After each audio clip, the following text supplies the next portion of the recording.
서기관과 바리새인들이 간음 현장에서 잡혀온 여인을 예수님께 데려왔습니다.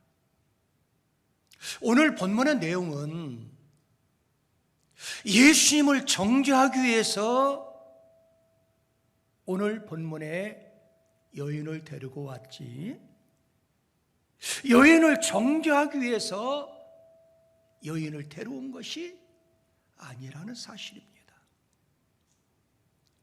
우리 예수님께서는 그 죄를 범한 그 여인 앞에서 바로 서기관과 바리새인들에게 너희 중에 죄가 없는 자가 있으면 먼저 돌로 치라는 예수님의 그 말씀 한마디에 서기관과 바리새인들을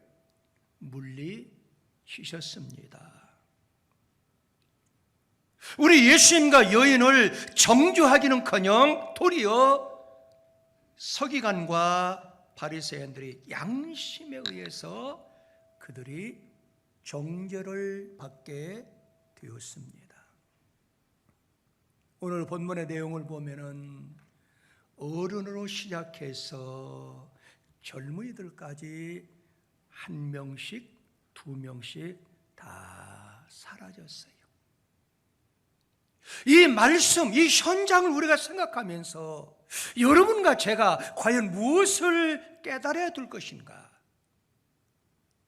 왜 하나님께서는 오늘 본문의 말씀을 기록해서 오늘 이 시대에 여러분과 저한테 이 말씀을 주시는가? 한번 생각을 해봐야 됩니다. 만일 우리가 우리의 이웃의 죄를 용서하지 못한다고 하면은 어떻게 될 것인가? 분명하고도 확실한 것은 역시 여러분과 저도 우리 주님께로부터 죄 용서함을 받을 수가 없다라는 사실입니다. 그 말씀이 우리 예수님의 기도 속에서 확실하게 밝혀주고 있어요. 여러분 성경 누가복음 11장 4절에 보면은 우리가 우리에게 죄 지은 모든 사람을 용서하오니 그랬어요. 내가 예수 앞에 용서함을 받을 수 있는 그 이유는 먼저 우리에게 죄 지은 모든 사람을 용서하는 것, 이 전제 조건이라 그 말이에요. 내가 가까이 지냈던 사람들, 나의 지인들, 나의 이웃들을 용서하지 않고는 우리 주님께로부터 우리의 죄를 용서함을 받을 수가 없다는 사실이에요. 의사 누가만 이걸 기록한 것이 아니라 마태도 마태복음 6장 14절 15절에 보면은 너희가 사람의 잘못을 용서하면 너희 하늘 아버지께서도 너희 잘못을 용서하려니와. 그렇죠? 너희가 사람의 잘못을 용서하지 아니하면 너희 아버지께서 너희 잘못을 용서하지 아니하리라 그랬어. 이 말씀은 내가 먼저, 우리가 먼저 우리의 주변에 있는 이웃과 지인들을 용서할 때만이 하나님도 우리의 죄를 용서해 주신다는 거예요. 믿으시면 아멘?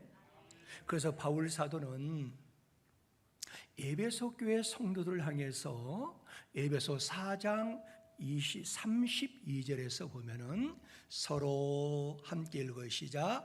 친절하게 하며 불쌍히 여기며 서로 용서하기를 하나님이 그리스도 안에서 너희를 용서함 같이 하라 그랬어요.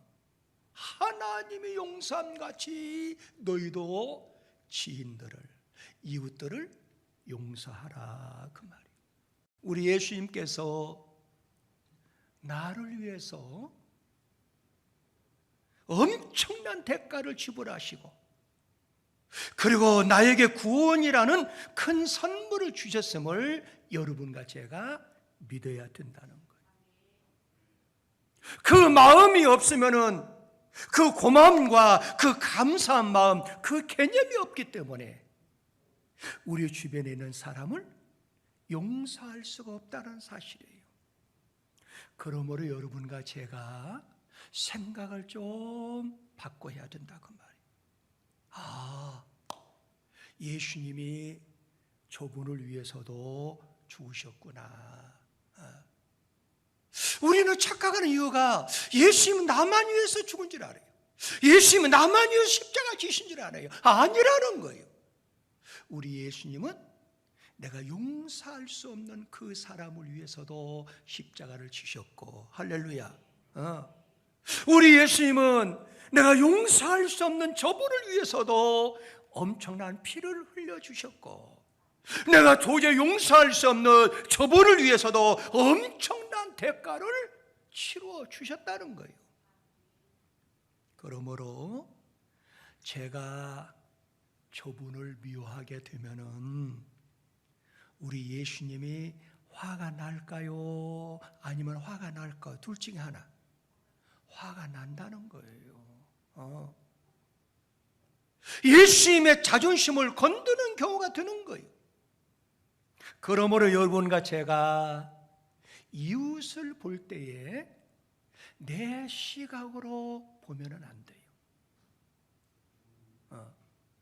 내가 용서할 수 없는 저 사람을 볼 때 우리의 시각으로 보기보다도 따라 말합시다. 예수님의, 우리 주님의 시각으로 바라봐야 된다.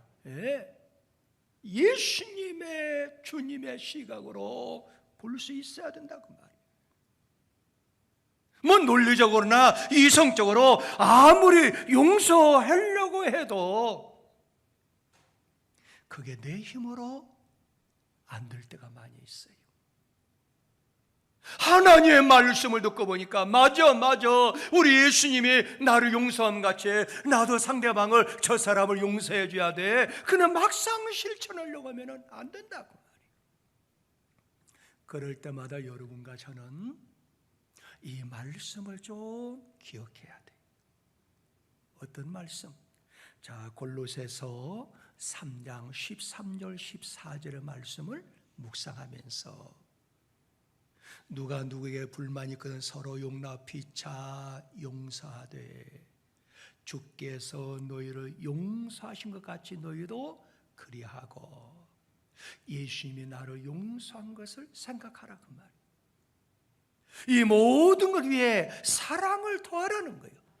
왜? 그 사람이 온전한 사람, 그 사람이 성령의 사람, 그 사람이 성숙된 사람, 그 사람이 영성의 사람이라는 거예요. 믿으시면 아멘. 여러분과 제가 확실하고 분명한 것은 창세기부터 요한계시록까지 강조한 말씀 중에 강하게 강조한 것은 뭐예요? 심은 대로 거둔다는 사실이에요. 믿으시면 아멘. 네. 그래서 콩 심은 데 콩 나고 팥 심은 데 팥 난다. 심은 대로 거두는 법칙이 우리 기독교의 법칙이라고 말이에요. 그래서 갈라디아서 6장 7절에 보면은 스스로 속이지 말라. 하나님은 업신여김을 받지 아니하시나니 사람이 무엇으로 심든지 그대로 거두리라 그랬어. 여러분, 내가 육자를 놓고 내 입장에서는 육자지만은 다시 얘기합니다. 여러분들이 봤을 때는 구자로 보인다는 거예요. 그러니까 역지사지는 처해 있는 상황과 처해 있는 현실을, 처해 있는 배경을 가늠해서 좀 일을 하라는 거예요. 그런데 역지사지는 이성적인 생각으로 판단하는 것이지만은 더 좀 성숙하려고 하면은 상대방의 감정으로 판단하는 것도 중요하다는 거예요. 이것을 우리는 뭐라 그래요? 역지감지라고 얘기를 하는 거예요. 그러니까 상대방의 생각뿐만 아니라 상대방의 감성까지도 읽어갈 수 있었을 때 그 사람을 이해할 수 있다는 거예요. 할렐루야. 다시 말씀드리면은 역지사지는 상대방의 입장에서 생각을 하고, 역지감지는 감성까지 읽어 들 때 그 사람을 이해할 수가 있다는 거예요. 그러나 상대방을 변화시킬 수는 없어요. 그러면 상대방을 변화시킬 수 있는 비결이 뭔가? 상대방 입장에서 생각하고 느끼는 것만으로 끝나는 것이 아니라 어떤 변화를 만들려고 한다 하면은 반드시 행동을 해야 된다는 거예요. 그래서 성경에 보면은 행함이 없는 신앙은 무슨 신앙? 죽은 신앙이라는 거예요. 다시 말씀드려서 뭔가 좀 나의 삶 현장에서 변화를 일으킨다 하면은 행동을 해야 되는 거예요. 그것을 역지행치라고 할 수 있어요. 상대가 원하는 행동을 해주는 거예요. 그래서 베드로전서 1장 22절에 보면은 너희가 진리를 순종함으로 너희 영혼을 깨끗하게 하여 거짓이 없이 형제를 함께 시작 사랑하기에 이르렀으니 마음으로 뜨겁게 서로 사랑하라. 네. 우리 기독교는 말씀의 종교죠. 그렇죠? 하나님 말씀 우주 만물을 창조하셨고, 그런데 우리 기독교의 대명사는 뭐예요? 말씀보다도 사랑의 종교잖아요. 할렐루야. 그러니까 말씀은 무장했다 해가지고 너무 판단하고 너무 총지만 하지 말고 우리 함께 갈보리 산에도 올라가서 예수님의 그 사랑을 가지고 남을 정죄하지 말라는 거예요. 오늘 본문에서도 가늠한 여인, 우리 예수님은 정죄하지 아니했어요. 한번 읽어볼까요? 요한복음 8장 11절에 보면은 시작 대답하되 주여 없나 예수께 이르시되 나도 너를 정죄했다? 정죄하지 아니했다는 거예요. 여인을 정죄할 자격 없는 피조물 사람들은 모두 다 떠났어요. 오직 한 분 정죄할 자격이 있는 예수님만이 여인과 함께 있었어요. 우리의 생명의 주가 되시는 예수님께서 자격이나 권리를 오늘 본문에서 논하지 아니했어요. 단지 우리 예수님은 죄 많은 이 여인을 용서했다는 사실이에요. 이 말씀은 우리 예수님께서 이 땅에 오신 목적을 확실하게 밝히는 거예요. 우리 예수님이 왜 이 땅에 오셨을까요? 의인을 부르러 오셨어요? 아니라는 거예요. 초림 예수는 죄인을 위해서 이 땅에 오셨다는 거예요. 그래서 누가복음 5장 32절에 보면 의사 누가는 한번 읽어볼까? 이렇게 기록하고 시작 내가 의인을 부르는 것이 아니요 죄인을 불러 회개시키러 왔노라 그랬어요. 그러나 내 자신이 죄인임을 아는 자는 주님의 책망의 대상이 될 수가 없어요. 어디서든지 주님은 스스로 죄인임을 고백하는 자들을 용서해 주시고 그들을 죄인으로 여기지 아니하시고 오히려 죄인 그 사람을 의인으로 여기시는 우리 주님이라는 사실이에요. 누구를 막론하고 누구든지 예수 우리 주를 죽은 자 가운데서 살리신 이를 믿는 사람은 따름을 합시다. 의인입니다. 의인인 거예요. 무슨 죄를 범했다 하더라도 그 죄를 회개하는 거요. 고백했을 때 우리 주님은 그 죄를 용서해 주시고 그뿐만 아니라 의인으로 삼아 주신다는 거예요. 믿으시면 아멘. 그래서 로마서 4장 23절 24절에 보면은 그에게 의로 여겼다 기록된 것은 아브라함 위한 것이 아니다. 누굴? 우리를 위해서다. 의로 여기심을 받을 우리도 위함이 곧 예수 우리 주를 죽은 자 가운데 살리신 이를 믿는 사람들이 의인이라는 거예요.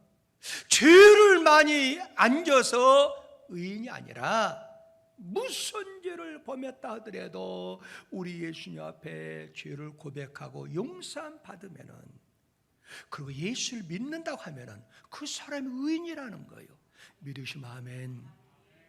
여러분들, 배는 바다잖아요. 기차는 철로입니다. 그렇죠? 비행기는 하늘에서만 운행할 수 있도록 만들어졌어요. 마찬가지로 예수를 나의 구세주로 믿어 의인된 성도는 오직 뭘로 살아야 돼요? 예수를 믿는 믿음으로 살아가는 거예요. 할렐루야. 여러분, 종교개혁자 뉴턴은 올라가 신부였잖아요. 믿으시면 아멘? 네. 그래, 교황청의 그 비리를 보고 이게 하나님의 섭리는 아닌데, 여러분, 많은 사람들이 교회를 다닐 때 행위 구원으로 착각할 때가 많아요. 우리 기독교는 행위 구원이 아니에요. 그리고 내가 죄를 범했으면은 100계단에다가 병을 깨트려 가지고 유리 조각을 다 뿌려 놓는 거야. 거기를 온 몸을 벗고 거기서 기어서 올라가야 돼. 그럼 막 이런 데 상처 나고 배가 막 유리가 배기고 그러죠? 그러면 고난을 받았기 때문에 이 죄 사함을 받았다는 거예요. 행위란 행위. 그런데 우리 기독교는 그게 아니에요. 루터가 교황청에 이러한 잘못된 교리를 전파했을 때 이게 아닌데, 그러다가 신부지만은 한순간에 하나님 말씀 한 구절에 뒤집어져 가지고 종교개혁의 선구자가 되었다라는 사실이에요. 그 말씀 어떤 말씀인지 아세요? 로마서 1장 17절 말씀이에요. 복음에는 하나님 의가 나타나서 믿음으로 믿음에 이르게 하나니 기록된 바 시작 오직 의인은 믿음으로 말미암으라 살리라 함과 같으니라 그랬어요. 오직 믿음으로 살아가는 게 의인이라 그 말이에요. 그러면 여러분과 제가 오직 믿음으로 사는 것이 과연 무엇이냐 그 말이에요. 믿음으로 사는 것이 뭘까요? 그것은 하나님께서 살아계시구나, 하나님의 살아계심과 그리고 그 살아계신 그분이 언제나 나와 함께 하시는구나, 그리고 하나님을 찾기만 하면은 내가 찾는 자에게, 이 말을 기도하는 자에게 반드시 하나님은 상을 주시고 복을 주시는 좋으신 하나님이구나, 이걸 믿는 그 믿음이 믿음으로 살아가는 사람이에요. 믿으시면 아멘? 그래서 성경 히브리서 11장 6절에 보면은, 자, 믿음이 없이는 하나님을 기쁘시게 하지 못하는 하나님께 나아가는 자는, 그 다음에 중요해, 시작, 반드시 중요하다는 것이죠. 확신을 가지라고 말. 반드시 시작, 그가 계신 것과 또한 그가 자기를 찾는 자들에게 상 주시는 이심을 믿어야 할지니라.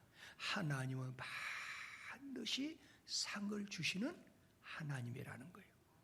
이걸 믿고 주님을 찾아야 되고, 교회에 나와야 되고, 헌신해야 되고, 충성해야 되고, 할렐루야. 이 믿음이 살아있는 믿음이라고. 오늘 본문에서 중요한 교훈이 있어요. 여러분들 교회를 다녀도 용서받지 못할 사람들이 있고, 교회를 다녀도 용서받을 사람들이 있어요.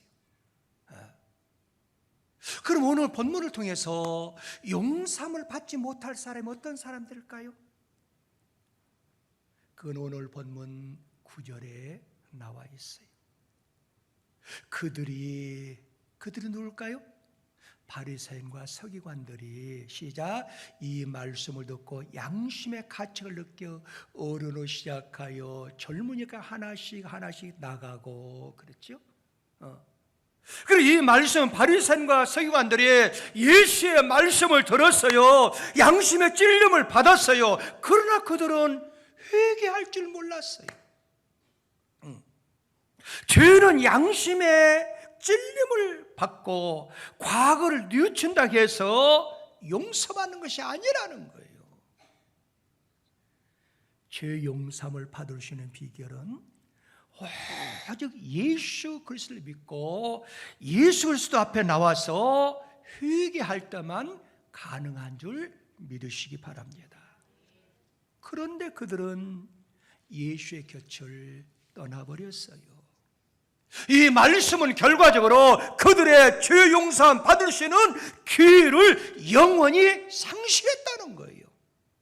오직 예수와 함께 있었던 여자만이 구원의 대상이 된 거예요. 그럼 오늘 본문 9절에서 그들이 이 말씀을 듣고 양심에 찔려서 다 예수를 떠났지만 한 사람이 거기에 남아있어요. 그 사람이 누굴까요? 죄를 범한 여인이었어요. 그래서 어떤 의미에서 이 여인은 복받은 여인이었어요. 만약 그녀가 예수 앞에 끌려오지 않고 군중들에 의해서 돌에 맞는다고 해보세요. 그러면 그녀는 용서받을 기회 없이 이미 그는 죽은 사람이 될 거예요. 그런데 오늘 본문을 보면 비록 치욕적인 모습일망정 그녀는 예수 앞에 나왔기 때문에 우리 주님께로부터 사유의 은총을 받고 살아남을 수가 있었고 영원한 복, 영원한 생명을 얻는 그 구원의 선물을 받은 줄 믿습니다. 모든 사람들이 말없이 예수 곁을 떠났어요. 그러나 그녀는 예수 곁에 끝까지 남았다는 것이 복이라는 거예요. 그러므로 그녀는 그로 인해서 수많은 군중 가운데 구원받은 유일한 축복의 한 사람이 되었습니다. 그런데 우리 예수님은 오늘 본문에서 그뿐만 아니라 따라 한번 합시다. 죄를 범치 말라. 오늘 본문에 그랬죠? 죄를 더 이상 범치 말라고 말이에요. 이 예수님은 여인의 죄를 용인하거나 묵인한 것이 아니라는 거예요. 범죄는 회개하면은 우리 예수님께 용서함을 받긴 받지만은 우리 예수 앞에 용인 받을 수는 없다라는 사실이에요.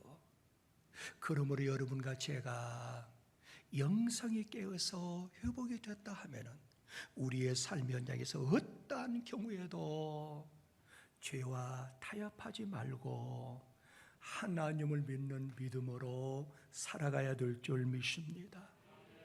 내가 전에는 하나님 몰랐어요. 예수를 몰랐어요. 그래서 육신의 정욕 따라서 전에는 불의의 병교로 살았다고 할지언정 이제는 영성이 회복되었어. 하나님을 믿는 믿음으로 살기 때문에 의의 병기로 선한 병기로 영원토록 쓰임받길 예수 이름으로 축복합니다.